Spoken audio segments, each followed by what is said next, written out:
Hello friends, ഒത്തിരി സന്തോഷത്തോടെയും അതോടൊപ്പം തന്നെ ഒരിച്ചിരി സങ്കടത്തോടെയും വിഷമത്തോടും കൂടിയൊക്കെ ഇടുന്ന ഒരു വീഡിയോ ആണ് ഇത്.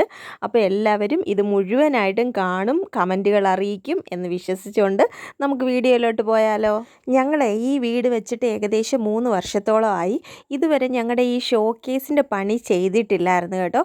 അപ്പോൾ ഈ പണി എങ്ങനെയാണ് ചെയ്തത്, ഇതിൻ്റെ കാശ് എവിടെ നിന്നാണ് കിട്ടിയത്, പിന്നെ അതിൻ്റെ പിറകിലുള്ള ആ ദുഃഖവാർത്ത എന്താ എന്നൊക്കെയാണ് ഞാൻ ഇന്നത്തെ വീഡിയോയിൽ പറയാൻ പോകുന്നത്. അപ്പോൾ ഈ ഒരു സെറ്റപ്പിലായിരുന്നു എൻ്റെ ഷോക്കേസ്. ഇപ്പോൾ എനിക്ക് സന്തോഷമായിട്ടുള്ള വാർത്ത എന്ന് പറഞ്ഞാൽ, എനിക്ക് ഫേസ്ബുക്കിൽ നിന്ന് ഇപ്പോൾ 2-3 തവണയായിട്ട് എനിക്ക് കുറേശ്ശെ കാശ് കിട്ടാൻ തുടങ്ങി. അപ്പോൾ ആ കാശ് വെച്ചുകൊണ്ട് ഞാൻ ഈ നമ്മുടെ ഈ ഷോക്കേസ് പണിയുകയാണ് കേട്ടോ. വേറെ ഒരു കാശും എടുക്കുന്നില്ല. നമ്മുടെ സോഷ്യൽ മീഡിയയിൽ നിന്ന് കിട്ടുന്ന വരുമാനം വെച്ച് ചെയ്യാമെന്നോർത്ത് അങ്ങനെ ചെയ്യുവാണേ. അങ്ങനെ ഞാൻ ഷോക്കേസിൽ നേരത്തെ ഇരുന്ന ചപ്പ് ചവറ് സാധനങ്ങളെല്ലാം എടുത്ത് മേശപ്പുറത്തൊക്കെ എടുത്ത് വെച്ചിട്ടുണ്ട്. ഇവർ പണിക്കാർ വന്നിട്ട് ഏകദേശം 1 മണിക്കൂറിനകം തന്നെ എല്ലാ പണിയും കംപ്ലീറ്റ് ചെയ്ത് അവർ പോയി കേട്ടോ. കാരണം അവരെല്ലാം അവിടുന്ന് സെറ്റ് ചെയ്തിട്ടാണ് വന്നത്. നേരത്തെ വന്ന് അളവൊക്കെ എടുത്തുകൊണ്ട് പോയിട്ടുണ്ടായിരുന്നു. എന്നിട്ട് വന്നിട്ട് അതുപോലെ അങ്ങ് സെറ്റ് ചെയ്ത് തന്നു. അപ്പോൾ അധികം ബുദ്ധിമുട്ടിച്ചിട്ടൊന്നുമില്ല. എന്താ പറയുക, നല്ല പണിയായിരുന്നു കേട്ടോ. ഡീലിങ്സ് എല്ലാം നല്ലതായിരുന്നു. പിന്നെ സൈഡിലൊക്കെ ഗമ്മൊക്കെ ഒട്ടിച്ചിരിക്കുന്ന കാരണം ഇന്നത്തെ ദിവസം ഗ്ലാസ് അങ്ങോട്ടും ഇങ്ങോട്ടും ഒന്നും മൂവ് ചെയ്യല്ലേ, നാളെ നിങ്ങൾക്ക് എന്തെങ്കിലും ചെയ്യാമെന്ന് പറഞ്ഞിട്ട് പോയിട്ടുണ്ടായിരുന്നു. അങ്ങനെ പിറ്റേ ദിവസം ഞാൻ ഇതെല്ലാം ഒന്ന് അടുക്കി പെറുക്കി വെക്കാം എന്ന് പറഞ്ഞിട്ട് വന്നിരിക്കുകയാണ് കേട്ടോ. അപ്പോൾ ആദ്യമായിട്ട് തന്നെ നമുക്ക് ഈശോയുടെ പടം അങ്ങോട്ട് വെക്കാം. കാരണം ഏതൊരു സംഭവം നമ്മൾ ചെയ്യുന്നതിന് മുമ്പേ ദൈവവിചാരത്തോടെ ആവണമെന്നാണല്ലോ പറയാറ്. അപ്പോൾ അതുകൊണ്ട് ആദ്യം ഞാൻ ഒരു ഈശോയുടെ പടം തന്നെ വെച്ചു. അടുത്തതായിട്ട് ഈ ഷോക്കേസിൽ വെക്കേണ്ടത് എൻ്റെ പപ്പയുടെ ഫോട്ടോയാണ് കേട്ടോ. അതെന്താന്ന് പറഞ്ഞാൽ, ഞങ്ങൾ ഈ വീട് വെച്ച് താമസിക്കാൻ തുടങ്ങിയപ്പോൾ മുതൽ എൻ്റെ പപ്പ എന്നോട് പറയാറുണ്ട്, മോളെ എങ്ങനെയും പൈസ കിട്ടുമ്പോൾ നീ ഈ ഷോക്കേസിൻ്റെ പണി കംപ്ലീറ്റ് ചെയ്തിട്ട് മോന് ഇഷ്ടംപോലെ ട്രോഫികൾ, മെഡലുകളൊക്കെ കിട്ടാറുണ്ടല്ലോ, അതൊക്കെ എടുത്ത് അടുക്കി വെക്കുക. അത് കാണുന്ന തന്നെ ഒരു സന്തോഷമല്ലേ എന്ന് പപ്പ പല പ്രാവശ്യം പറഞ്ഞിട്ടുണ്ട്. അപ്പോഴൊക്കെ ഞാൻ പിന്നീടാവട്ടോ പപ്പ ഇപ്പം കൈ കാശില്ല, അല്ലെങ്കിൽ ഇപ്പം വേറെ അത്യാവശ്യമുണ്ട്, അങ്ങനെ പറഞ്ഞ് ഞാൻ ഒഴിയുകയായിരുന്നു. അപ്പം ഈ കഴിഞ്ഞ ഡിസംബർ മാസത്തിലും പപ്പ എന്നോട് പറഞ്ഞു, മോളെ അതെങ്ങനെയും നീ ആ ഷോക്കേസിൻ്റെ പണി ചെയ്യേ, എൻ്റെ കയ്യിൽ ഒരു 5000 രൂപ ഇരിപ്പുണ്ട്, നീ ഇത് വെച്ചിട്ട് നീ അത് ചെയ്യുമെന്ന് പറഞ്ഞിട്ട് എൻ്റെ പൈസ തന്നു. അപ്പോഴും ഞാൻ പറഞ്ഞു വേണ്ട പപ്പ, പപ്പയുടെ കയ്യിൽ ആ പൈസ ഇരിക്കട്ടെ, ഞാൻ ഫേസ്ബുക്കിൽ നിന്ന് കിട്ടുന്ന വരുമാനം, അതായത് ഫസ്റ്റ് ഇൻകം വെച്ചിട്ട് ഞാൻ ചെയ്യാൻ വേണ്ടിയിട്ടാണ്, അത് കാരണം പപ്പയുടെ കാശ് എടുക്കുന്നില്ല എന്ന് പറഞ്ഞിട്ട് ഞാൻ അപ്പോഴും ഒഴിഞ്ഞു മാറി. പക്ഷേ എന്താ പറയുക, സാഹചര്യങ്ങൾ എല്ലാം മാറ്റിമറിച്ചു. എൻ്റെ പപ്പ പെട്ടെന്ന് അങ്ങ് പോയി. അപ്പോൾ എനിക്കത് ഭയങ്കര ഒരു വിഷമമായി. പപ്പയ്ക്ക് അത് കാണാൻ പറ്റിയില്ല. എൻ്റെ എന്താ പറയുക, ഞാനിങ്ങനെ ഷോക്കേസ് പണിത് അതിലെല്ലാ സാധനങ്ങളും വെച്ച് കുഞ്ഞിൻ്റെ ട്രോഫികളൊക്കെ വെക്കുന്നത് എൻ്റെ പപ്പയ്ക്ക് നേരിട്ട് കാണാൻ പറ്റിയില്ല. അപ്പോൾ അതെനിക്ക് ഭയങ്കര ഒരു വിഷമമായിട്ട് ഇങ്ങനെ മനസ്സിൽ കിടപ്പുണ്ടായിരുന്നു. അങ്ങനെയാണ് ഇപ്പോൾ എനിക്ക് അതിനുള്ള സന്ദർഭവും സാഹചര്യവും വന്നപ്പോൾ ഞാൻ ഓർത്തു, ആദ്യം തന്നെ കിട്ടിയ പൈസ വെച്ച് നമുക്ക് ഈ ഷോക്കേസൊക്കെ ഒന്ന് റെഡിയാക്കാമെന്ന്. അങ്ങനെയാണ് ഞാൻ ഈ ഷോക്കേസ് ഇപ്പം ചെയ്യുന്നത്. പിന്നെ ഇത് കാണുമ്പോൾ നിങ്ങൾ ഓർക്കരുത് 1 മാസം കൊണ്ട് തന്നെ ഇവർക്ക് ഇത്രയും വരുമാനം ഫേസ്ബുക്കിൽ നിന്ന് കിട്ടിയെന്ന്. അങ്ങനെയൊന്നും അല്ല കേട്ടോ. മാസക്കണക്കിന് ഞാൻ കഷ്ടപ്പെട്ടതിൻ്റെ പ്രതിഫലമാണ് ഇത്.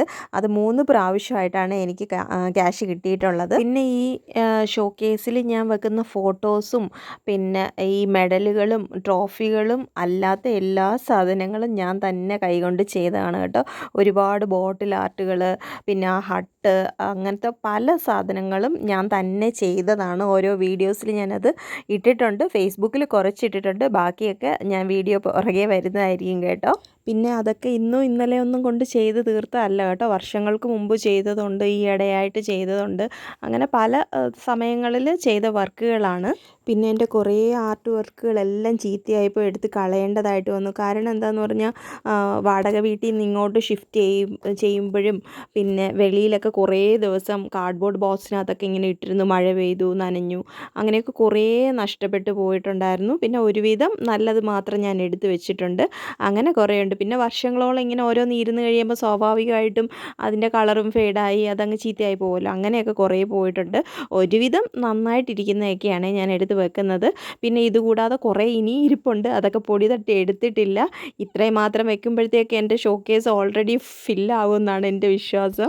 പിന്നെ ഇതിലുള്ള ഒരു ഐറ്റം പോലും കടയിൽ നിന്നും നമ്മളിങ്ങനെ മേടിച്ച് വെച്ചതായിട്ടൊന്നുമില്ല. ഞാൻ തന്നെ ചെയ്തതോ അല്ലെങ്കിൽ എന്തെങ്കിലും ഒരു മെമ്മറബിളായിട്ടുള്ള ഒരു ഇവൻ്റ് അതിൻ്റെ പിറകെ കാണും. അങ്ങനെ ഓരോ ഐറ്റം ജീവിതത്തിൽ ചെറിയ സാധനം മുതൽ ഏറ്റവും വലിയ സാധനങ്ങൾ വരെയും അതിൻ്റെ പിറകിലൊരു കഥ കാണും. അതിൽ എൻ്റെ കഷ്ടപ്പാടുകൾ കാണും, സന്തോഷം കാണും, ചിലപ്പം ദേഷ്യം വരുന്ന സന്ദർഭങ്ങളുണ്ടായിട്ടുണ്ടാവും. അങ്ങനെ പല ഇമോഷൻസും വരുന്ന രീതിയിലുള്ളതാണ് ഓരോ ആർട്ട് വർക്കുകളും. ആദ്യമൊക്കെ ചെയ്യുമ്പോഴത്തേക്കൊക്കെ നല്ല ഇൻട്രസ്റ്റോടെയാണ് ഞാൻ ആദ്യം യൂട്യൂബിലൊക്കെ ഇടാൻ തുടങ്ങിയത്. 2020 ആ കൊറോണ ടൈമിലൊക്കെ തുടങ്ങിയതാണ് യൂട്യൂബ് ചാനൽ ഡിൻഡു ടിപ്സ് എന്നും പറഞ്ഞിട്ട്. പക്ഷേ 4-5 വർഷമായിട്ട് എനിക്ക് അതിൽ നിന്ന് റവന്യൂ ഒന്നും കിട്ടിയില്ല. അപ്പോഴത്തേക്ക് അങ്ങ് വിഷമമായി. ഇത്രയും കണ്ടിന്യൂസ് ആയിട്ട് വീഡിയോസൊക്കെ ഇട്ട് ഇത്രയും കഷ്ടപ്പെട്ടിട്ട് എനിക്ക് ഒരു വരുമാനം അതിൽ നിന്ന് കിട്ടിയില്ലല്ലോ, അധികം സബ്സ്ക്രൈബേഴ്സ് ആയില്ലല്ലോ എന്നൊക്കെ വിഷമം തോന്നിയായിരുന്നു. പക്ഷേ ഇപ്പോൾ എനിക്ക് ഫേസ്ബുക്കിൽ ഞാൻ ആക്റ്റീവ് ആയി കഴിഞ്ഞപ്പോഴത്തേക്കുണ്ടല്ലോ ആ ഒരു വിഷമം എനിക്കങ്ങ് മാറിക്കിട്ടി. പെട്ടെന്ന് തന്നെ മാസങ്ങൾക്കകം തന്നെ എനിക്ക് 10K സബ്സ്ക്രൈബേഴ്സ് കിട്ടി. പിന്നെ ഞാൻ ആദ്യം വെച്ചില്ലേ ഒരു ഹട്ട്, ആ ഹട്ടിൻ്റെ വീഡിയോയ്ക്ക് എനിക്ക് 1 മില്യൺ അടിച്ചു. അതുപോലെ തന്നെ ഒരു ക്രിസ്മസ് ട്രീക്ക് ഏകദേശം 1 മില്യൺ അടുപ്പിച്ചായി. അങ്ങനെ എല്ലാ വീഡിയോസും നല്ല ഒരു റീച്ച് കിട്ടുന്നുണ്ട്. അപ്പോൾ എനിക്ക് നല്ലൊരു ഉത്സാഹമുണ്ട്, ഇൻട്രസ്റ്റ് ഉണ്ട്. വീണ്ടും വീണ്ടും നമുക്ക് വീഡിയോ ചെയ്യണം, എന്തെങ്കിലുമൊക്കെ പോസ്റ്റ് ഇടണം എന്നൊക്കെയുള്ള ഒരു ആഗ്രഹമുണ്ട്, ഇൻട്രസ്റ്റ് വരുന്നുണ്ട് കേട്ടോ. അതുകൊണ്ട് ഫേസ്ബുക്കിലോ യൂട്യൂബിലോ ഇൻസ്റ്റയിലൊക്കെ വീഡിയോസ് ഇടുന്നവർ വിഷമിക്കേണ്ട കാര്യമൊന്നുമില്ല. നമ്മൾ റെഗുലറായിട്ട് നമ്മുടെ പണി കണ്ടിന്യൂ ചെയ്തുകൊണ്ടിരിക്കുക. ഒരു സമയമാകുമ്പോഴത്തേക്ക് നമുക്ക് കിട്ടേണ്ടത് ഉറപ്പായിട്ടും കിട്ടും. അതിൽ വിഷമിച്ചിട്ടൊന്നും കാര്യമില്ല, നിരാശപ്പെട്ടിട്ട് കാര്യമില്ല. ഹാർഡ് വർക്ക് ചെയ്തുകൊണ്ടിരിക്കുക. ഒരു ദിവസം അതിനുള്ള പ്രതിഫലം നമുക്ക് ഉറപ്പായിട്ടും കിട്ടും. അതെനിക്കിപ്പോൾ മനസ്സിലായി കേട്ടോ. പക്ഷേ നമ്മൾ പ്രതീക്ഷിച്ചിടുന്ന വീഡിയോസ് ആയിരിക്കത്തില്ല വൈറലാകുന്നത്. ചില വീഡിയോസൊക്കെ ഞാൻ എടുക്കുമ്പം തന്നെ എനിക്ക് അത്രയ്ക്ക് മാക്സിമം പ്രതീക്ഷ കാണും. കാരണം അത്രയും നല്ലൊരു വർക്കായിരിക്കും, ഞാൻ അത്രയും കഷ്ടപ്പെട്ടിട്ടുണ്ടായിരിക്കും അതിൻ്റെ പിറകിൽ. അപ്പം ഞാനിങ്ങനെ പ്രതീക്ഷിക്കും തീർച്ചയായിട്ടും ഇത് വൈറലാകും, ഈ വീഡിയോ എല്ലാവർക്കും ഇഷ്ടപ്പെടും എന്നൊക്കെ ഞാൻ പ്രതീക്ഷിക്കും. പക്ഷേ അതിന് ചിലപ്പോൾ ഒരു 100 വ്യൂസ് പോലും കിട്ടുന്നത് വളരെ ബുദ്ധിമുട്ടിയായിരിക്കും. പക്ഷേ ചില വീഡിയോസ് ഉണ്ടല്ലോ നമ്മൾ നിസ്സാരമായിട്ട് കണക്കാക്കും. ഓ ഇതിലൊന്നും ഒരു കാര്യമില്ല, ഇതാര് കാണാനാ എന്നൊക്കെ വിചാരിച്ചിടുന്ന സിമ്പിളായിട്ടുള്ള വീഡിയോസ് ഉണ്ടല്ലോ മില്യൺസ് വരാനും അതുപോലെ ഒത്തിരി വ്യൂസ് കിട്ടാനുള്ള ചാൻസ് ഉണ്ട്. അത് കാരണം ഈ സോഷ്യൽ മീഡിയയെ നമ്മളെ സംബന്ധിച്ചിടത്തോളം നമുക്കൊന്നും പ്രതീക്ഷിക്കാൻ പറ്റത്തില്ല. ഏതിനാ റീച്ച് കിട്ടുന്നത്, ഏതാരും കാണാതെ പോകുന്നത് നമുക്കൊരിക്കലും പ്രെഡിക്റ്റ് ചെയ്യാൻ പറ്റത്തില്ല. അതൊക്കെ നമ്മുടെ ലക്കിനനുസരിച്ചിരിക്കുക. പിന്നെ നമ്മൾ വീഡിയോസൊക്കെ ഇടണം, നമ്മൾ കണ്ടിന്യൂസ് ആയിട്ട് ആക്റ്റീവായിട്ട് നിൽക്കണം എന്ന് നമുക്കൊരു ഉറപ്പുണ്ടെങ്കിൽ തീർച്ചയായിട്ടും നമ്മൾ അതേ തന്നെ മുമ്പോട്ട് പോകണം. വേറെ ആരെന്ത് പറഞ്ഞാലും അതിനൊന്നും നമ്മൾ കണക്കാക്കാൻ പാടില്ല. കാരണം എൻ്റെ കൂടെ ഉള്ളവർ, അതായത് എൻ്റെ റിലേറ്റീവ്സൊന്നും അല്ലാതെ എൻ്റെ കൂടെ വർക്ക് ചെയ്ത ചിലരൊക്കെ പണ്ട് പറയുമായിരുന്നു, ഇവളെന്തോ വീഡിയോ ഇടുന്നത്, ഇവളുടെ ഭാഷ എന്തുവാ, ഇവളൊരു അധ്യാപികയായിട്ട് ഇവളുടെ ലാംഗ്വേജ് എന്തുവാ, ഇത് ആർക്കെങ്കിലുമൊക്കെ ഒന്ന് ഷെയർ ചെയ്ത് കൊടുക്കാൻ തന്നെ ഞങ്ങൾക്കൊക്കെ നാണക്കേടാ, ഇവിടെ വർക്ക് ചെയ്യുന്നതാണെന്ന് പറയാൻ നാണക്കേടാ എന്നൊക്കെ എൻ്റെ മുഖത്ത് നോക്കിപ്പോലും പറഞ്ഞവരുണ്ട്. പക്ഷെ അപ്പോഴൊക്കെ എനിക്ക് നല്ല വിഷമം വന്നിട്ടുണ്ട്. അതായത് എൻ്റെ ഭാഷ കൊള്ളത്തില്ല, എൻ്റെ സംസാര രീതി കൊള്ളത്തില്ല, എൻ്റെ പ്രസൻറ്റേഷൻ കൊള്ളത്തില്ല, എന്തുവാ എന്നൊക്കെ ചോദിച്ചവരുടെ ചോദ്യത്തിൽ നിന്ന് എനിക്ക് പോകാൻ പറ്റിയിട്ടില്ല. അപ്പം ഞാൻ എന്തോ ചെയ്തു, കുറേ വീഡിയോസ് വോയിസ് ഒന്നും കൊടുക്കാതെ ഇങ്ങനെ മ്യൂസിക്കൊക്കെ ഇട്ട് അങ്ങനെ കൊടുത്തു നോക്കി. അപ്പോൾ പക്ഷേ ചിലരൊക്കെ ഉണ്ടല്ലോ എന്നെ നല്ലപോലെ പ്രോത്സാഹിപ്പിച്ചു. എൻ്റെ വോയിസ് നല്ലതാണ്, ശബ്ദം കേൾക്കാൻ നല്ല രസമുണ്ട്, ലാംഗ്വേജിന് കുഴപ്പമില്ല, അത് ഇഷ്ടപ്പെടുന്നുണ്ട് എന്നൊക്കെ പറഞ്ഞ് നല്ല കമൻസൊക്കെ കിട്ടാൻ തുടങ്ങി. അപ്പോൾ പിന്നെ ഈ നെഗറ്റീവ് കമൻസിനെയൊക്കെ ഞാനങ്ങ് തള്ളിക്കളഞ്ഞു. അങ്ങനെ പറയുന്നവരെ നമുക്ക് മനസ്സിലിരുന്നാൽ മതിയല്ലോ, അവർക്ക് നമ്മളോടുള്ള സ്നേഹം ഇത്രയാ എന്നുള്ളത് മനസ്സിലാക്കി പിന്നെ മുമ്പോട്ട് ഞാൻ ധൈര്യത്തോടെ പോയി ഞാൻ എല്ലാ വീഡിയോസിനും വോയിസ് കൊടുക്കാൻ തുടങ്ങി. അതേ പിന്നെ എനിക്കിപ്പോൾ റീച്ച് വരാൻ തുടങ്ങി. ഇപ്പം അവർക്കൊന്നും പറയാനില്ല കേട്ടോ. അതുകൊണ്ട് നമ്മൾ ആരെന്ത് പറഞ്ഞാലും അത് പോസിറ്റീവ് ആണ് പറയുന്നതെങ്കിൽ നമ്മൾ തീർച്ചയായിട്ടും അക്സെപ്റ്റ് ചെയ്യണം. ഇതുപോലെ വേണ്ടാത്ത നെഗറ്റീവ് അസൂയ കാരണമൊക്കെ പലരും പറഞ്ഞിരിക്കും, അതൊക്കെ അതുപോലെ അങ്ങ് മായ്ച്ച് കളഞ്ഞേക്കണം. നമ്മുടെ ലക്ഷ്യത്തിൽ നമ്മൾ മുമ്പോട്ട് പൊയ്ക്കൊണ്ടേയിരിക്കണം. അത്രയേ ഉള്ളൂ എനിക്ക് നിങ്ങളോട് പറയാനുള്ളത്. ഞാനിങ്ങനെ വളവള ഓരോന്ന് പറഞ്ഞ് ബോറടിപ്പിക്കാൻ തോന്നുന്നു. എന്തായാലും അധികം ഇനിയൊന്നും പറയുന്നില്ല. ഇത്രയൊക്കെയുള്ളൂ ഇന്നത്തെ വിശേഷം. അതായത് എൻ്റെ സന്തോഷ വാർത്ത എന്ന് പറയുന്നത്, എനിക്ക് ഫേസ്ബുക്കിൽ നിന്ന് 3 പ്രാവശ്യമായിട്ട് ഇൻകം കിട്ടി. അത് നല്ല ഹാപ്പിയാണ്. അത് കാരണം ആ ഇൻകം വെച്ചുകൊണ്ടാണ് ഞാൻ ഈ ഷോക്കേസ് പണിയിപ്പിച്ചത്.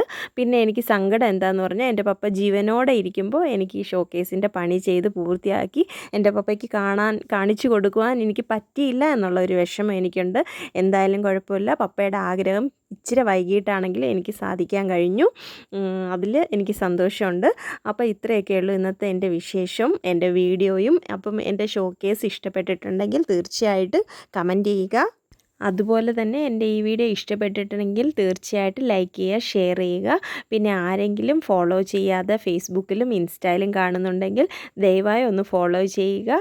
യൂട്യൂബിൽ കാണുന്നവർ ഒന്ന് സബ്സ്ക്രൈബ് ചെയ്തേക്കണേ. അപ്പോൾ മറ്റൊരു വീഡിയോയുമായി വീണ്ടും വരാമെന്ന് പ്രതീക്ഷിക്കുന്നു. അതുവരെ എല്ലാവർക്കും നന്ദി. Thanks for watching.